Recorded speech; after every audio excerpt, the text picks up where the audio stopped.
cas, Naomi aza mwasi ya ndumba, aza mwasi ya soni o apesi ba congolaise nyoso ya monde entier. Congolaise nyoso azaka partout dans le monde entier. Apesi kozala na parquet na grande instance place famille ya Naomi ba fundi héritier watana ba artiste musicien pour na ninga salir mwana na bango pe mwasi ya libala héritier watana bi aruzala lundi na parquet à Gombe na tongo pour na répondre par rapport à acte. N'hésitez pas à liker la vidéo si elle vous plaît et si vous êtes nouveau sur la chaîne, n'oubliez pas de vous abonner et d'activer la notification pour ne rater aucune de nos prochaines vidéos. On commence. Pour ne s'abonner, c'est facile. Betoke bakaka kadiboku yae ngedo bika place ba mesonika abonné sabu bima wana ukeka kote ya kwen wana ngeta da pala simoshi ba mesonika s'abonner ngeme ba kadiboku yae ngeme dobika place yin mara moko komi s'abonner ngeta le lokubo ko bima kalukula ngunga catholique o dobiki lisusu wana. Mesdames, Mesdemoiselles et Messieurs, bonjour et bonsoir. Merci parce que Bozalara et Belé, Botalara Bisso, partout, la chaîne où vous préférez qu'on s'abonne, vous préférez qu'on landa, kin yabanakin pour la information net et claire, maramunyoso, ezoleka na bakinois, bakongolais, yango to lukara fort to la kisabino par rapport ya actualité, ya musique, ya politique, ya nyoso o ilikara na mboka na biso Congo lelo to profiter toujours ya kolobela par rapport à ma sujet ou ezoleka sur les réseaux sociaux ou eza na actualité sujet ya Heritier watanabe ba vidéo ya sextape na Naomi azamo salibala. En tout cas to lisusu po to meka mpe kosolola boyeba faut vraiment eutaki wapi tomoni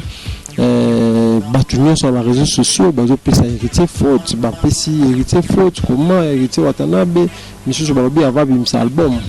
Asala karabaje, za ba gene, asala bon. Mais toujours sur par non ya mona mwasi oyo Naomi aza mwasi ya libala. Comment mwasi ya libala ko se permettre ya niveau oyo obima na un certain musicien moro oyo mobali na yo azali ko produire rien akala mobali na yo asungai na ba carrière na ye tomoni papa Christian oza mobali ya Naomi a contribué ebele na vie artistique ya Heritier watanabe mais esalisko soni komona yo oyo mutazaki lokola mwana musala tobengi lokola mwana musala parce que mobali na yo mutana ko soutenir rien na ba presque belé ba nzembo belé yo se permettre ya ko bimana. En tout cas Naomi aza mwasi ya ndumba, aza mwasi ya soni o apesi ba congolaise nyoso ya monde entier. Congolaise nyoso azaka partout na monde entier apesi bango soni par rapport ya makambo o Naomi a se permettre ndimi akende kotala héritier tout le monde a un message ou déjà assez avec komela héritier watanabe kena bonjour bébé tu me manques le mois bongo aujourd'hui on a été mobile na zo pesa ngakanda zo se pesa ngati donc aujourd'hui moi si aza na kati ndako ya libala mais aza na misu pai alandara libanda. Donc moi si wana Naomi aza vraiment ndumba pepe soni na ba basi nyoso ya Congo na ba finyo so ba congolais so ba na monde entier parce que mona vidéo mususu azo salela to bise so salela ngo Heritier watanabe ou azo la sexe na ye azo la mabele na ye abimisi yango azo la kisa yango na vidéo to ebite soki asala ngo pona Heritier watanabe to atindeli nani enta moi c'est libala déjà ko sala ba vidéo ya bongo vidéo za ko se filmer za ko se filmer ko se matière bozo tindela mobali na réseaux sociaux ils a déjà kolakisa ba signe ya moi sur ça moi ça libala moza ndumba conseil nini Naomi o pesa na bana na yo o bota na Christian ata le logique décision que o bota les sous-souté conseil nini yo Naomi o ko pesa na bana na yo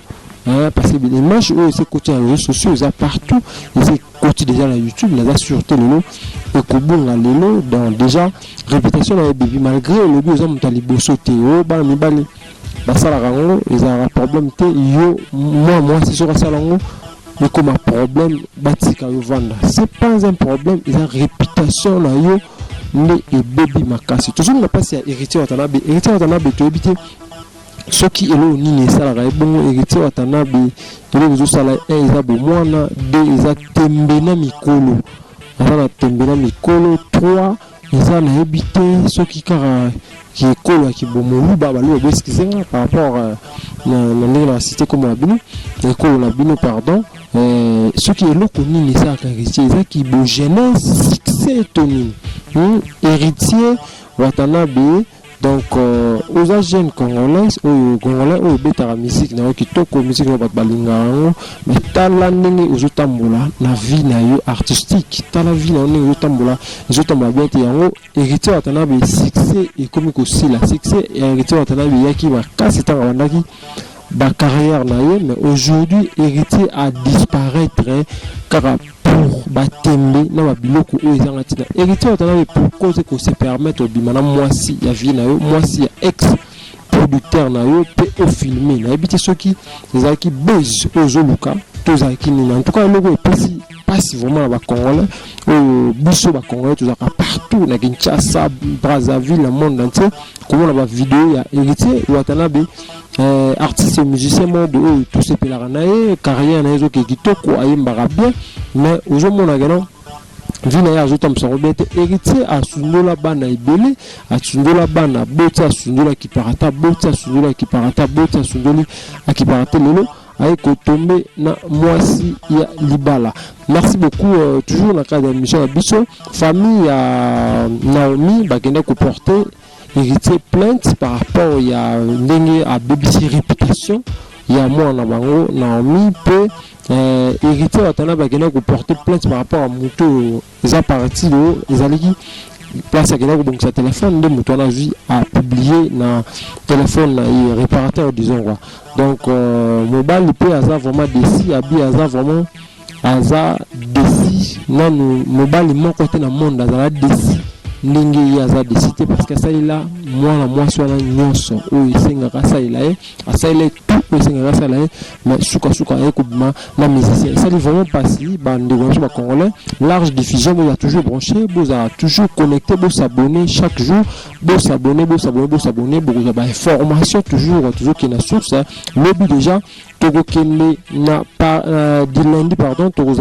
na parquet la grande instance place famille il y a la Naomi ba fundi héritier watanabe artiste musicien pour na singa salir moi na bango pe moi si ya libala héritier watanabe arozala lundi na parquet à Gombe na tongo pour na répondre par rapport à acte et salami. Merci beaucoup de tout votre télévision. Vous allez brancher, vous abonner massivement, vous abonner belé, pour grouper s'abonner par information. Merci beaucoup. Bye bye.